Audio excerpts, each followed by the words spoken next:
nahrávanie teraz. Je to z dôvodu, aby sme vedeli potom tento webinár aj zverejniť na našom YouTube.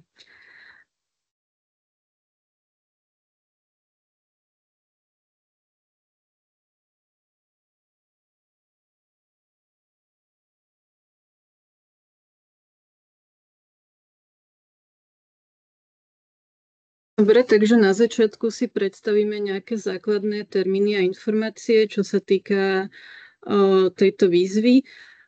Uzavierka na podávanie žiadosti je 18.2.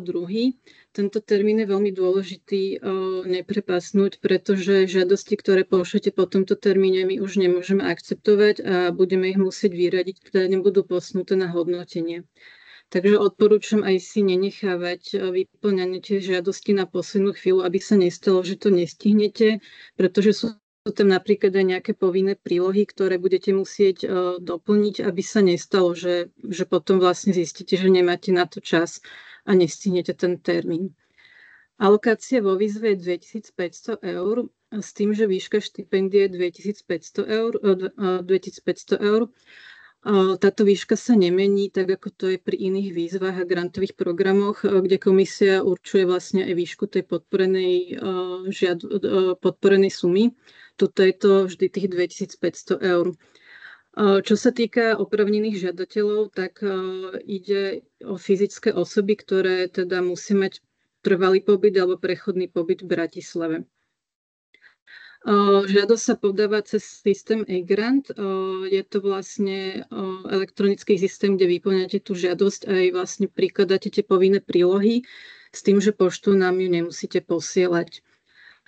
Výsledky budú zverejnené 9. mája a termín ukončenia realizácie projektov je 31.12.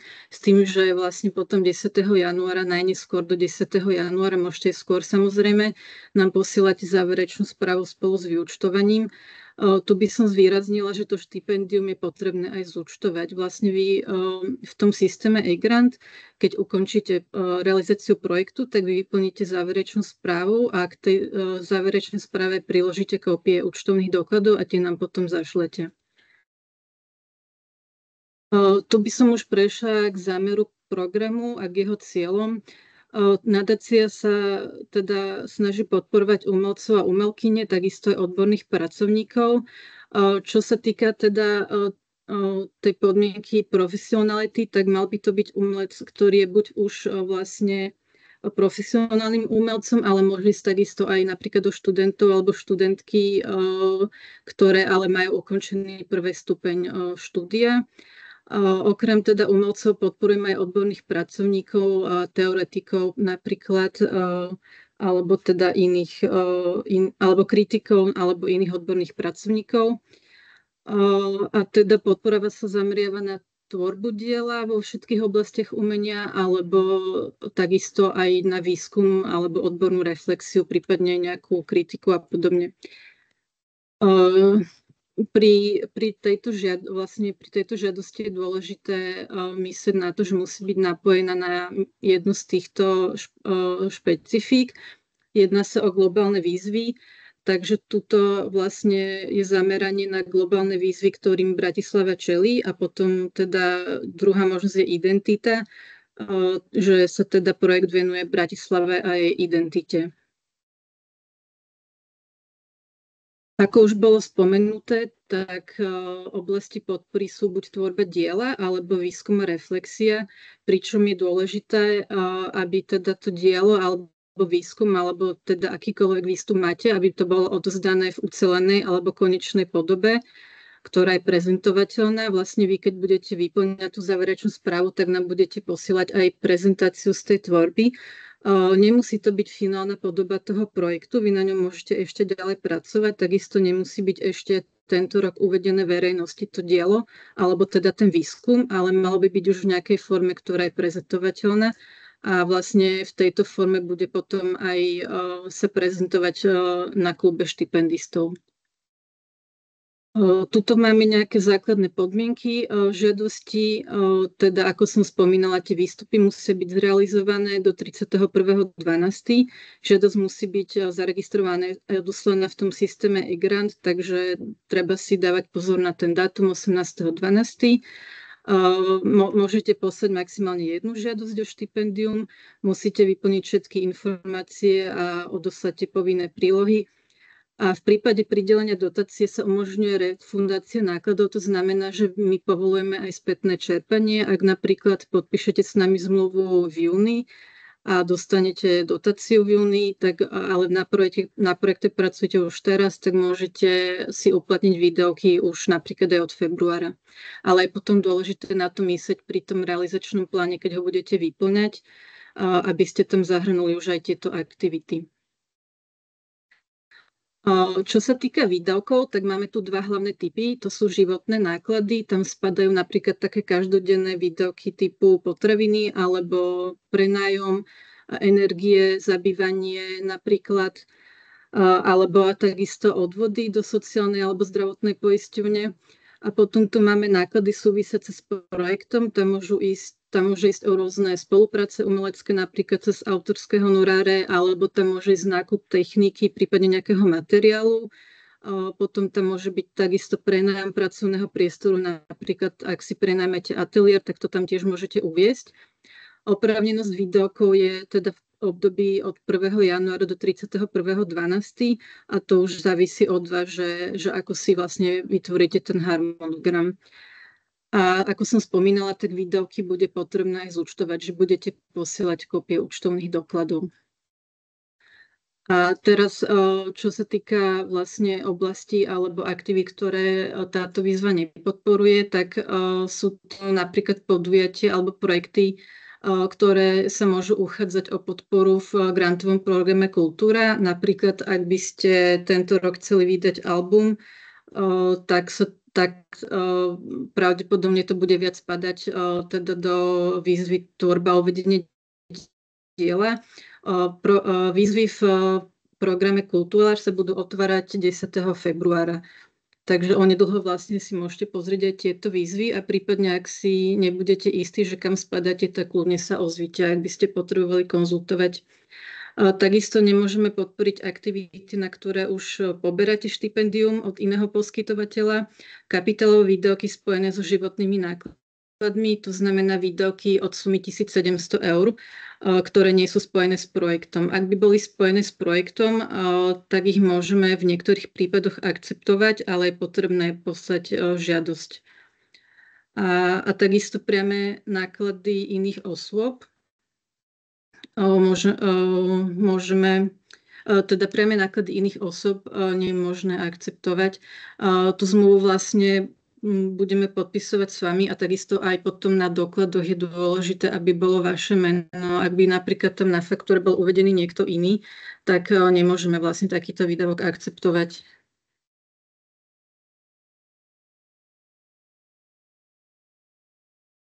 Tuto máme mechanizmus grantovej schémy alebo toho cyklu. Takže teraz vlastne sme v priebehu, že výzva už bola otvorená a teda vieme poskytovať konzultácie. Potom, ako sa výzva uzavrie 18. februára, tak ako projektové koordinátorky budeme kontrolovať jednotlivé žiadosti a budeme teda posudzovať, či spĺňajú všetky kritériá a také projekty, ktoré sú teda v poriadku, ktoré teda dodržali podmienky zaslania do toho termínu a sú riadne vyplnené, tak tie potom posúvame hodnotiacej komisii. Táto komisia sa skladá vlastne z 3 členov a členiek vlastne odborníkov z daných tém, vlastne, na ktoré sa táto výzva zameriava. A komisia prideľuje body aj s odôvodnením ku každému projektu. A projekty, ktoré dosiahnu 70% a viac maximálneho bodového hodnotenia, potom môžu byť navrhnuté na podporu a finálne rozhodnutie má následne správna rada nadácie. A potom vlastne ako vyjdú výsledky, my vás tých, čo budú podporení, tak budeme vyzývať na podpis zmluvy a následne po podpise zmluvy môže byť zaslaná dotácia. Tuto už máme ten systém e-grant, možno ste si ho už aj pozreli. Máme tu ako keby v tom systéme niekoľko záložiek. V úvode píšete informácie vlastne svoje, nejaké základné, potom následne prejdete na opis projektu, tu si vyberete teda z tých špecifík, následne opíšete, že ako ten váš projekt reaguje na tie špecifika a aj podrobný popis projektu, aké sú jeho ciele, aké budú výstupy a v akej fáze vlastne sa ten projekt teraz nachádza. V harmonograme si vypíšete vaše aktivity plánované a v rozpočte projektu uvádzate len stručné rozdelenie medzi životné náklady a náklady na projekt. Toto rozdelenie je v podstate aj orientačné pre komisiu, ale nemusíte ho striktne dodržiavať. Napríklad, ak si tam napíšete, že 1400 eur plánujete použiť na projekt a 1100 na životné náklady, ale sa vám to zmení a zistíte, že potrebujete viac financií napríklad na ten projekt, tak si môžete akoby presunúť z tých životných nákladov, je to úplne v poriadku. Potom je tu časť doplňujúce informácie, tam iba uvádzate, či ste boli podporení za predošlé 2 roky, ak áno, tak za aký projekt. A potom tu máme časť povinné prílohy. Tu som už spomínala, teda sú to také veci napríklad, že kópia občianskeho preukazu, potvrdenie o prechodnom pobyte, to platí len, ak tu nemáte trvalý pobyt. Dáva sa tam aj potvrdenie k bankovému účtu a potom vlastne pridávate aj váš životopis, a vaše portfólio a rešerš k téme, ktorú ste si vybrali. Dôvody vyradenia žiadostí sú teda najčastejšie také, že buď tá žiadosť nebola zaregistrovaná v tom deadline, aký je určený, prípadne nebola dostatočne vypísaná, neboli tam informácie, na základe ktorých by sa dala posúdiť, neboli tam doplnenie tie povinné prílohy, žiadateľ nesplnil pravidla oprávnenosti, napríklad to nebola fyzická osoba, alebo to aj bola fyzická osoba, ale nemá tu trvalý ani prechodný pobyt, nespĺňa stanovené kritériá vypísané vo výzve alebo teda môže ísť aj nedodržanie podmienok v predchádzajúcom období. Toto sa týka žiadateľov, ktorí už boli v minulosti podporení, ale porušili zmluvné podmienky, napríklad zasali vyúčtovanie po termíne a museli byť vyradení na ďalšie 2 roky. Kritéria pre posudzovanie projektov máme 2 hlavné, teda naplnené špecifika výzvy a kvalita projektu. Túto komisia vlastne posudzuje, či váš projekt je v súlade s cieľom danej výzvy a či jasne popisujete špecifika výzvy. A potom je tu realizovateľnosť projektu. Tuto sa pozerá komisia vlastne na váš realizačný plán, či je jasne vypracovaný, či je zrozumiteľný a či má predpoklad aj toho, aby bol naozaj reálne potom aj naplnený. Toto je teda k výzve a k systému prihlasovania žiadostí všetko za mňa. Tuto nájdete moje kontaktné údaje. Samozrejme, ak by ste mali v priebehu vyplnenia žiadosti nejaké otázky, tak pokojne sa mi ozvite. Ďakujem vám. Teraz bude priestor na vaše otázky.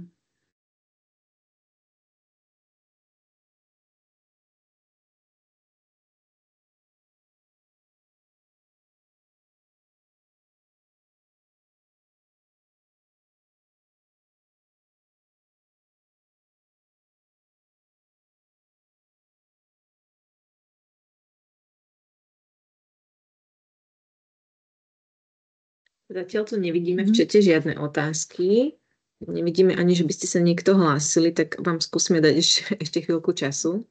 A ak vám bude všetko jasné, tak sa môžeme v princípe aj rozlúčiť, ale ešte vám asi chvíľku dáme čas.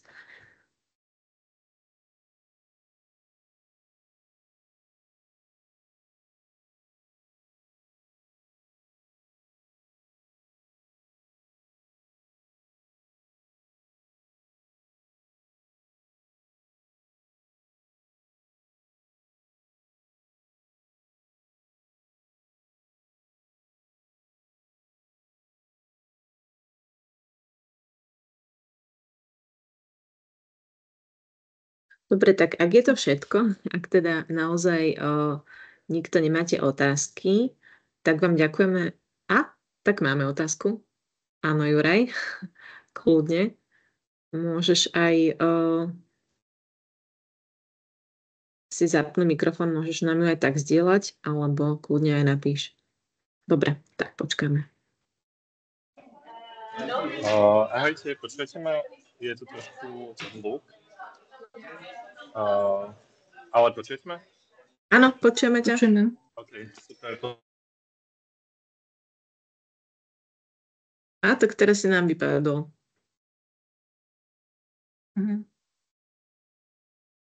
On sa chce spýtať, že či môže byť projekt podporený aj druhým grantom. Čo to konkrétne znamená? Že, Keby sme získali napríklad štipendium v rámci FPU, že či môžeme stále žiadať aj na mesto. na teda tie nadáciu isté mesto. aktivity, ak by to bolo na tie isté aktivity, tak nie. No Okay, na ten istý projekt nemôžu byť 2 štipendia, lebo keby to bolo napríklad aj naopak, že získate od mesta, tak tiež vlastne na FPU by ste boli pravdepodobne vyradení. Čiže môžete si ako keby žiadať aj tam, ale keď získate aj jeden aj druhý, tak asi sa zrejme budete musieť rozhodnúť. OK. Juraj, už sme dostali otázku od Terezy, že asi si sa chcel pýtať, že či môžeš mať na jeden projekt 2 granty, že či trebárs môžeš na ten istý projekt žiadať aj v nadácii, aj na FPU, tak žiadať môžeš, ale ak by si ich obidva získal, tak sa musíš rozhodnúť na ten istý projekt, keby si získal aj v nadácii, aj na FPU, tak nadácia vlastne toto nepodporuje. A to je ako keby, že aj keby to boli rôzne fázy toho projektu, že keby jedno bolo výskum a jedna realizácia? No, ide o to, že je to vlastne na daný rok, lebo to je štipendium. Ty si to vlastne, ak by si žiadal na dielo, tak tam je možné to spájať, ale keď si žiadaš na štipendium, tak to máš vyslovene na tvoju činnosť v rámci tohto kalendárneho roka. Jasné. OK, rozumiem. Dobre, ďakujem. Takže potom, keď tak môžeš skúsiť skôr v tom grantovom programe Kultúra na tvorbu a uvedenie diela. Ak by si sa teda rozhodol, že chceš mať trebárs štipendium z FPU. OK. Dobre, ďakujem.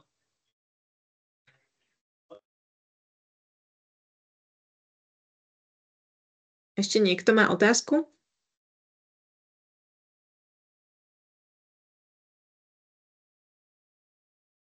Ak teda teraz aktuálne žiadna otázka nie je, tak vám ďakujeme za pozornosť. Prípadne sa môžete Silvii Zámečníkovej ozvať, buď jej zavolať alebo napísať, ale určite vás teda ešte pozývam budúci týždeň na ten klub štipendistov, aby ste si pozreli tie prezentácie z minulých rokov. A teda link bude určite na webe a myslím si, že aj na sociálnych sieťach bude. Takže ďakujeme krásne, že ste tu s nami boli a snáď teda sme vám poskytli nejaké ďalšie informácie. Tak veľa šťastia pri podávaní žiadosti. Môžeme ešte jednu otázku? Môžeš. Pardon. Iba mi ešte napadlo, že ak by sa jednalo o projekt, na ktorom by teda spolupracovalo viacero fyzických osôb, je možné ako keby s jedným projektom, aby si podali vlastne 2 ľudia tú žiadosť a dostali to štipendium na tú spoločnú prácu, alebo vlastne každý projekt môže byť podporený iba pre jednu fyzickú osobu? Bolo mi rozumieť? No, ono je to vlastne štipendium akoby na tvoju tvorivú prácu. Čiže ak obidvaja na tom pracujete, tak si môžete podať obidvaja, ale zrejme sa potom stanete vlastne konkurentami, že môže sa stať, že teda nezískate obidvaja to štipendium. Jasné. Akože vylúčení nebudete, proti pravidlám to nie je. Áno, lebo vlastne ten istý projekt 2-krát nemôžeme podporiť, takže... OK. Dobre, ďakujem.